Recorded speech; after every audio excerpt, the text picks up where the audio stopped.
आज का हमारा विषय है रस। रस का अर्थ है आनंद प्राप्त करना।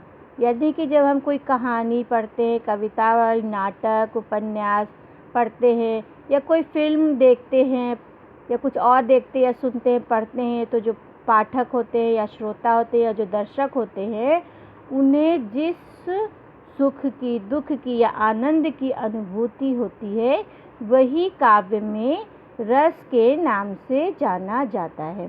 अगर हम बात करें आचार्य भरत मुनि की, तो भरत मुनि ने रस के लिए बोला है कि विभाव, अनुभाव और संचारी भाव के संयोग से रस की निष्पत्ति होती है या रस की प्राप्ति होती है। अभी विभाव, अनुभव हम आगे पढ़ेंगे। अब बात करते हैं रस के अंग की। रस के अंग में जैसे मैंने पहले ही बताया था, स्थायी भाव, विभाव, अनुभाव, संचारी भाव, ये 4 होते हैं। विभाव के 2 होते हैं, आलंबन और उद्दीपन। अनुभाव के 4 होते, सात्विक, कायिक, वाचिक और आहार्य। और आलंबन के भी 2 होते, आश्रय तथा विषय। इसमें से सारा आपको नहीं जानना है, लेकिन जितना ज़रूरी है वो मैं धीरे धीरे आपको बताती हूँ। सबसे पहले बात करेंगे स्थायी भाव की। स्थायी भाव जैसे कि नाम से प्रतीत हो रहा है, स्थायी मतलब परमानेंट, स्थायी रूप से रहना। जैसे हम लोग बोलते हैं ना कि हमारा स्थायी निवास है यानी परमानेंट घर है, उसी तरह स्थायी भाव यानी कि वे भाव जो मनुष्य के हृदय में स्थायी रूप से रहते हैं, यानी हमेशा रहते हैं। मनुष्य के मन में प्रेम, दुख, क्रोध, आश्चर्य, उत्साह आदि कई भाव मन में हमेशा विद्यमान रहते हैं। इन्हीं को हम स्थायी भाव कहते हैं। और जो स्थायी भाव जो समय आने पर उभर के सामने आ जाते हैं, अनुकूल परिस्थिति आने पर वो ऊपर आ जाते हैं। क्योंकि वो हमारे हृदय में हमेशा रहते हैं, इसलिए अनुकूल परिस्थितियों में ऊपर आ जाते हैं, तो उनको स्थायी भाव कहते हैं। इस तरह से हम कह सकते हैं मनुष्य के हृदय में स्थायी रूप से विद्यमान भाव स्थायी भाव कहलाते हैं। जैसे प्रेम, क्रोध, दुख, आश्चर्य, उत्साह आदि। दूसरा था रस के अंग में विभाव।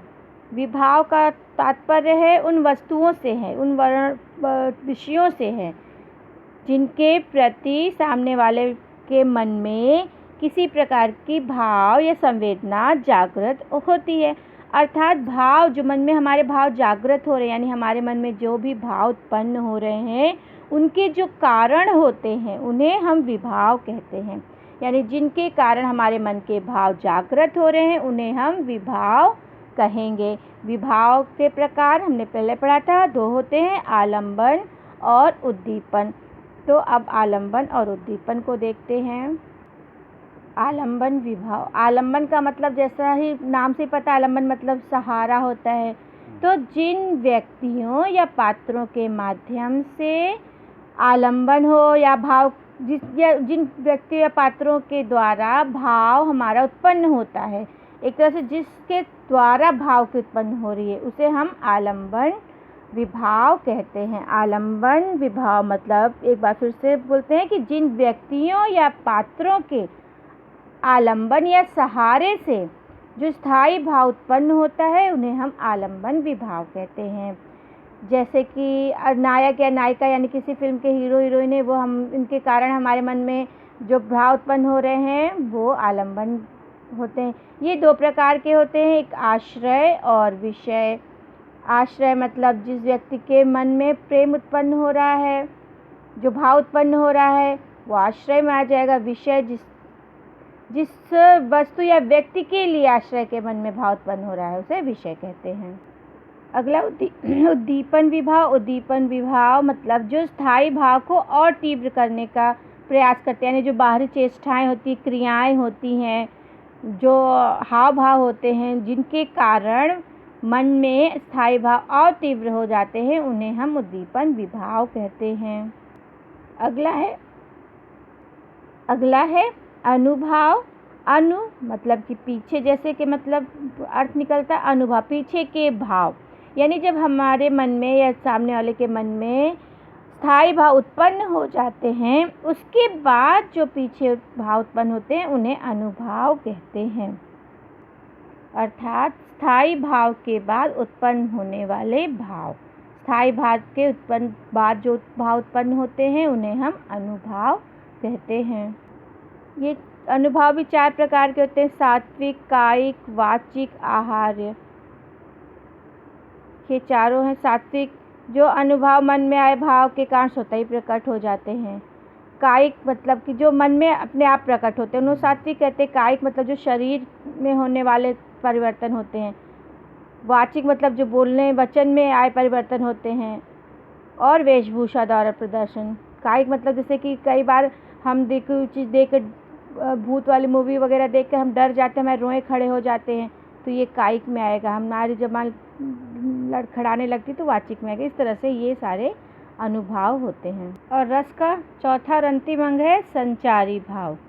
क्योंकि हमारा सबका मन कैसा होता है, चंचल होता है, स्थिर नहीं होता है। जब हमारे मन में स्थायी भाव आते हैं उसके बाद कई भाव और उसके बाद भी आते जाते रहते हैं। जो संचारी मतलब संचरण करना, एक तरह से नाम से ही समझ में आ रहा है, संचरण करना मतलब आते जाते रहना। हमारे मन में कई भाव आते रहते हैं, जाते रहते हैं। जब भी कोई भाव स्थायी भाव उत्पन्न होता है उसके बाद भी, तो उस तरह के भाव को संचारी यानी संचरण करने वाले भाव कहे जाते हैं। संचारी भाव की संख्या ऋषियों ने, प्राचीन मुनियों ने 33 बताई है। ये देखिए, इनमें से कुछ संचारी भाव है। ये रस हैं, इसके स्थायी भाव, और ये संचारी भाव है।